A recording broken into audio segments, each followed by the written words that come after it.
Hora 7. Conectividad remota. En esta hora aprenderá acerca de los siguientes aspectos de las redes remotas. Lo que es la conectividad remota, la historia de acceso remoto, por qué está siendo cada vez más importante la conectividad remota, requerimientos del acceso remoto, cómo trabaja el acceso remoto utilizando PPP y SLIP, seguridad de la conectividad remota, utilizar Internet para el acceso remoto y hardware de conectividad remota. Antes de que comenzara el gran interés de Internet, los usuarios que necesitaban acceso remoto a los recursos de una red no tenían muchas opciones. El uso del control remoto nació de la necesidad de utilizar aplicaciones que dependían de un servidor para su funcionamiento. Estas aplicaciones no podían cargarse en la unidad de disco duro de la laptop. Asimismo, las laptops no eran lo suficientemente poderosas para ejecutar las aplicaciones. Aún así, se hubieran podido cargar. Así que en los inicios del acceso remoto, los usuarios solamente veían una pantalla de escritorio remoto en la pantalla de sus laptops. No podían almacenar datos en una sesión de control remoto a las unidades de disco duro de sus laptops y por lo tanto no podían realizar ningún trabajo real a menos que estuvieran conectados a la red. Este modelo era ineficiente por mucho tiempo. Fue lo único disponible. Requerimientos de acceso remoto. A diferencia de las LAN, que tienden a requerir toda una pila de cable y alambre especiales como tipo de equipo, la conectividad remota es muy simple. En pocas palabras, todo lo que necesita son dos computadoras, dos modems u otro dispositivo telefónico en una línea telefónica estándar y software que es un estándar en el mercado. Modems. El término modem quiere decir modular, de modular. Lo que significa es que el modem toma los datos digitales que envían los puertos seriales de su computadora y los modula en una forma de onda, analógica o sonido para que puedan viajar a través de líneas telefónicas convencionales. En el otro extremo de una conexión por modem, otro modem convierte la señal analógica en una señal digital para que la computadora en el otro extremo pueda leer la información. Protocolos PPP. De todos los protocolos utilizados para controlar y administrar la transferencia de datos a través de líneas telefónicas, el protocolo .PPP es por mucho el más popular. El PPP se desarrolló para ofrecer una forma para que las computadoras de red que no tuvieran tarjetas de red y no requirieran un módem o adaptador terminal ISDN efectuaran una conexión efectiva hacia la red. El PPP es un estándar de Internet. El protocolo Internet en línea serial es un primo lejano del PPP y requiere que usted identifique aún más parámetros que en el caso del PPP. Y existe solo una pequeña garantía de que por SLIP debe negociar el tamaño de los paquetes de datos más largos que ambos extremos puedan manejar antes de que comience a transmitir los datos del usuario. En resumen, en esta hora se aprende lo que es el control remoto y por qué se ha convertido en algo tan importante en los últimos años. También se aprende acerca de las formas opcionales para utilizar un sistema de acceso remoto. Esta obra tiene como objetivo remediar la falta de experiencia en un principiante, presentado a una gran variedad de prácticas en un conjunto que cubre la mayoría de las partes de los dilemas y las crisis previas que se presentan al instalar una red. Las cosas que se analizan en esta hora y en las siguientes se deberán a un poco de la teoría de la conectividad básica que se presentó en la primera parte del libro. Las siguientes horas hacen referencia a la administración de la red. La información que se presenta en las siguientes horas va desde el mantenimiento productivo hasta el establecimiento de prácticas organizacionales en relaciones con la red. Es importante que cuando esté configurando su red, debe definir claramente la forma en la que los usuarios se les permita usar o no la información. en cualquier violación a estas reglas, ya sea a través de discos flexibles, discos zip o laptops.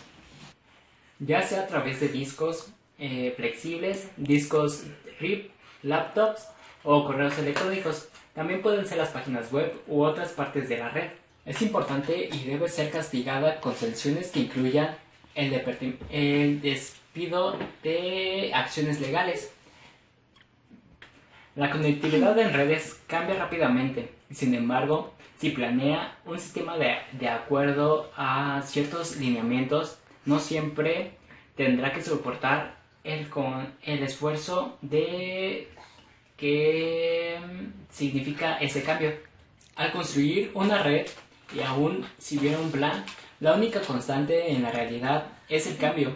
Y en la conectividad de las redes, donde la rapidez del cambio es muy predecible, al cambio de constantes en una fuerza absoluta.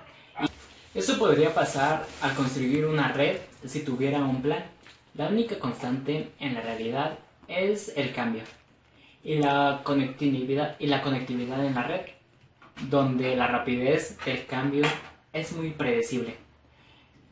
El cambio es más que una constante en una forma abrevia y costosa que baja. Eso le podría pasar a construir una red y aun si tuviera un plan. La única constante es la realidad y es el cambio. En la conectividad de las redes es donde la rapidez del cambio es muy predecible. El cambio es más que una constante y es una fuerza abrumadora, costosa y que baja la moral. Durante la hora anterior aprendió las políticas y el procedimiento que tiene que establecer para seleccionar adecuadamente los componentes de la red. En los siguientes capítulos abundan todas las ideas conforme a su diseño de la red. En el siguiente capítulo recorrerá paso a paso el procedimiento del diseño de la red. Hará una recopilación de todo lo que ha aprendido hasta el momento para construirla en el proceso. Diseña su red. En el transcurso de esta hora aprenderá a diseñar una red basada en las necesidades y expectativas. En este capítulo también se tratará de sistematizar algunos de los trucos más comunes del diseño de redes, que diferencia de la mayoría de las demás tareas. No siempre comparten una correlación uno a uno en el sentido común. De las mejores prácticas que se analizaron en la hora anterior, la más importante es el diseño de redes. Es la planeación de la capacidad. ¿La razón? La planeación de la capacidad incluye un gran número de tareas ante las cuales es un fuerte deseo de considerar para diseñar las redes. Cualquier proceso en común. Cuando usted se encuentra en el proceso de diseño de una red, es muy fácil de creer que la vida es un proceso. Nada es terminado hasta que usted se encuentra de una manera arbitrativa. Es decir, que invierte suficiente tiempo para el beneficio que va a tener. Las redes son como cualquier otra cosa en el sentido. Crecen, evolucionan y se cambian durante el proceso de diseño de respuestas. A una gran velocidad de factores. Se va a planear de una manera exitosa una red. Trate de construir tantas soluciones abiertas como sea posible. Es muy valioso mantener sus opciones abiertas, particularmente cuando la tecnología cambia de manera vertiginosa. Por último, trate de conservar la imagen mental de lo que esté construyendo. Si siempre está pendiente y bien informado de los factores que afectan a su red, hay una menor probabilidad. Respuesta a una gran variedad de factores. Si va a planear de una manera exitosa una red, trate de construir tantas soluciones abiertas como le sea posible. Es muy valioso mantener sus opciones abiertas, particularmente cuando la tecnología cambia de una manera vertiginosa. Por último, trate de conservar una imagen mental de lo que está construyendo. Si siempre está pendiente y bien informado de los factores que afectan a su red, hay una mayor probabilidad de que se le pase por alto algún detalle. Por último, tratará de conservar alguna imagen mental de lo que está construyendo. Si siempre está pendiente y bien informado de los factores que afectan a su red, hay una mayor probabilidad de que lo pase por alto algún detalle o hecho que afecte la planeación de la misma, si se mantiene al tanto de los eventos relacionados con una misma conectividad de redes. Ser mucho menos probable que un proceso falso cuando esté diseñando su red, y esto no significa que un logro insignificado dado a los costos y complejidad de la conectividad de redes. En esta hora tendrás la oportunidad de aprender el proceso de diseño de una red en un proceso de 7 pasos, al menos de una forma que está originado aquí. Identificación de los usos globales de la red. Listado de las tareas que tienen que realizarse en qué sistemas. Determinación de lo que se necesita, cliente-servidor o de igual a igual. Diagramación de la red. Revisión de planes. Escritura de planeación y construcción de la red.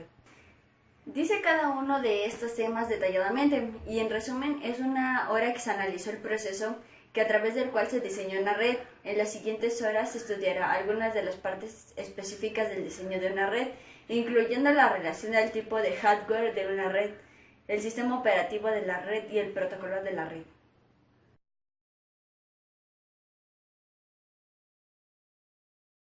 Selecciones sería la selección de una topología. Para el razonamiento que se respalda la selección de una topología de red en particular, toma una cuestión en algunos factores, que sería el tamaño total de la red. También podría ser la expansión potencial de la red, el ancho de banda requerido, y el costo. 3, 4. Ethernet 10 base 2. Esto se requiere si se va a tener una red de 2 o 3 usuarios. Lo más fácil es construir una red Ethernet 10 base 2. Es recomendable construir una Ethernet 10 base 2, ya que es muy fácil. Aparte de que aunque una red de este tipo no escala tanto como para llegar a una red empresarial, si usted comienza a crecer, tendrá que adicionar algunas partes. Token Ring. Este tipo trabaja en formas fundamentales diferentes del Ethernet. Por ejemplo, sería su conectividad física es muy similar en realidad, ya que si vas a construir una red con un negocio en el que se utilice un token ring, en la parte de toda la red, su nueva red se supone que debe que utilizarla, y también de que en su comparación con el Ethernet, el equipo Token Ring es muy caro, también desde el punto de vista de la velocidad. También el Token Ring está también un poco fuera de lo que es la jugada, ya que soporta 2 nodos, 4 megabits por segundo, y también 16 megabits por segundo. Conectividad de redes cliente-servidor. Esta conectividad de redes tiene un criterio básico. Ninguna de estación de trabajo en su red podrá jamás requerir el uso de algún recurso de cualquier otra extracción de trabajo. La arquitectura de cliente-servidor es adecuada si una o más de las siguientes condiciones se aplica a la situación. La primera sería que su red es grande, esto quiere decir más de 15 computadoras. La siguiente es que su red requiere una seguridad robusta considerando el acceso de sus recursos. También que su red requiere de los datos que estén libres de la amenaza de pérdida accidental. Y la última sería que su red necesitaría que los usuarios se enfoquen en aplicaciones. También que su red necesita que los usuarios se enfoquen en aplicaciones que se basen en servidores más que en aplicaciones basadas en estaciones de trabajo y recursos. También que se debe mencionar que en esta hora se aprende algunos de los criterios adicionales para tomar una decisión en cuanto a la topología, también la configuración de red, que fue como un poco de lo que hablé, también el protocolo de base de red, y en la siguiente hora se enfocará en aplicaciones de red y se revisará las diferencias entre las aplicaciones de red basadas en sistemas abiertos y en sistemas lo que son propietarios.